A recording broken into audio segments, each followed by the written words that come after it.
पर दिनेश जी और खेसारी जी को मैं बहुत मानती हूँ, मैं बहुत रिस्पेक्ट करती हूँ उनको। पवन सिंह हो गए, खेसारी लाल यादव हो गए, और क्या नाम बच रहा है, दिनेश लाल यादव जी। ये 3 सुपरस्टार हैं।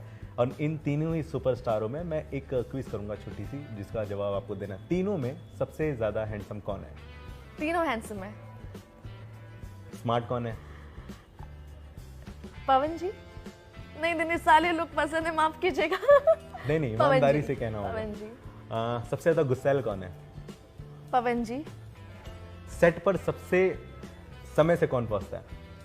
अब हालांकि मैंने सिर्फ पवन जी के साथ ही किया है, तो मुझे दिनेश जी और खेसारी जी का पता नहीं, बट जितना मुझे पता है ये तीनों बहुत ही पंक्चुअल इंसान हैं, टाइम पर आते हैं, तो मैं किसी का नाम नहीं लूंगी।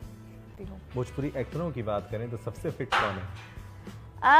हालांकि आई फील आज के टाइम पे सारे हीरो जो है, पवन जी हुए, दिनेश जी हुए, सबसे ज्यादा फिट कौन है? सारे लोग फिट है, बट फिट में मैं मानूंगी कि फिट सबसे ज्यादा फिट अगर कोई है वो है यश मिश्रा जी, बिकॉज वो योगा करते हैं, तो मैं उन्हें मानूंगी कि वो, उन्हें शुरू से मैंने कभी फैट देखा नहीं है, जी। तो वो उन्हें मैं फिट मानती हूँ।